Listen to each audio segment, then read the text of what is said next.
Shalom, sesuai kasih dalam Tuhan Yesus Kristus. Hari ini kita semua dikejutkan dengan terjadinya gempa bumi hebat di Turki dan Suriah.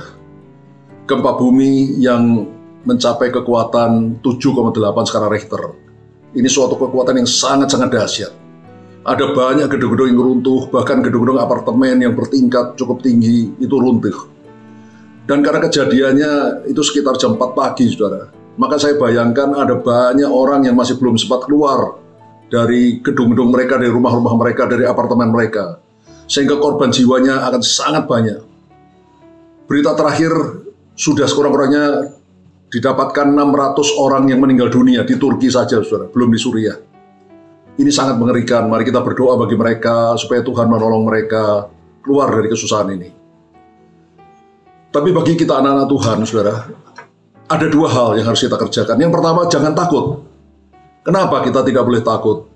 Karena saudara dan saya, anak-anak Tuhan, kita berada dalam kerajaan yang tidak tergoncangkan, yaitu kerajaan Allah.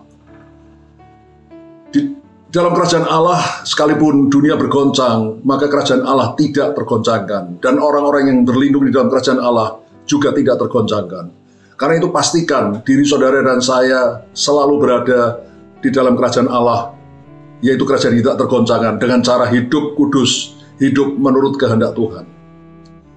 Hal kedua yang harus kita lakukan adalah mempersiapkan diri kita. Mempersiapkan diri kita untuk apa? Untuk berjumpa dengan Tuhan. Saudara, tidak seorang pun yang tahu saat kematiannya, atau saat Tuhan Yesus datang untuk kedua kalinya.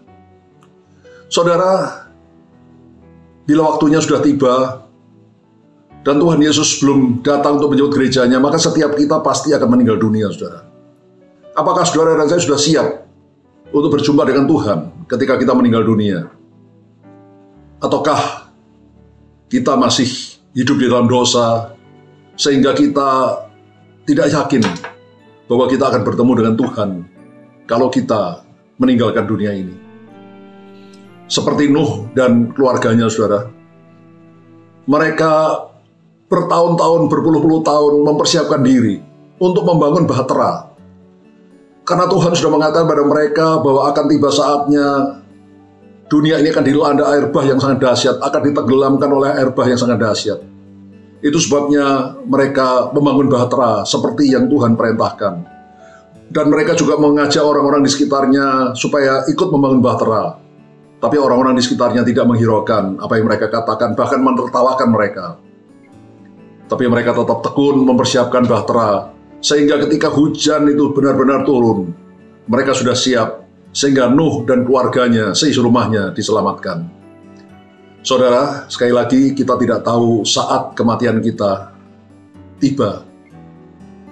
Tapi yang harus kita lakukan, saudara, kita harus mempersiapkan diri kita. Dengan cara hidup kudus, hidup takut akan Tuhan, dengan cara melakukan kehendak Tuhan dalam hidup kita, sekalipun kita belum sempurna, karena tidak ada manusia di dunia ini yang sempurna. Kalau kadang-kadang kita melakukan pelanggaran, kesalahan, cepat bertobat, jangan tunggu lama-lama. Cepat bertobat, minta ampun dosa, lalu perbaiki, berjalan kembali bersama dengan Tuhan. Saudara, kalau kita berbuat seperti itu setiap hari, maka kapanpun saatnya tiba, apakah Tuhan Yesus datang kembali untuk menjemput gerejanya yang kudus, ataukah kita secara pribadi meninggal dunia, kita sudah siap untuk menghadap Tuhan. Jadi sekali lagi, saudara, dengan melihat apa yang terjadi saat ini, keadaan yang semakin menakutkan, mengerikan yang terjadi di dunia, bahkan seluruh dunia saat ini, sekurang-kurangnya lakukan dua hal. Yang pertama, jangan takut, karena saudara dan saya ada dalam kerajaan yang tidak tergoncangkan. Tanpa seizin Tuhan, satu lembar rambut kita tidak akan jatuh ke tanah. Yang kedua, persiapan dirimu untuk menyongsong saat terakhirmu di dunia ini. Apakah ketika kita ikut rapture ataukah kita meninggal dunia? Tapi kita harus sudah siap sedia dengan cara hidup kudus, hidup takut akan Tuhan, mengikuti Tuhan, perintah-perintah Tuhan setiap hari. Kalau kita jatuh, jangan khawatir, saudara, cepat bangkit karena tangan Tuhan menopang kita. Yesus adalah Immanuel, Allah yang beserta kita di dalam kita. Sehingga kalau kita terus memegang tangannya, dipastikan kita akan berhasil mencapai garis akhir yaitu akhir kehidupan kita di bumi ini, dan kita akan keluar sebagai pemenang. Seperti yang dikatakan Pak Niko, tahun 2023 adalah tahun untuk bangkit. Jadilah pemenang. Haleluya. Amin.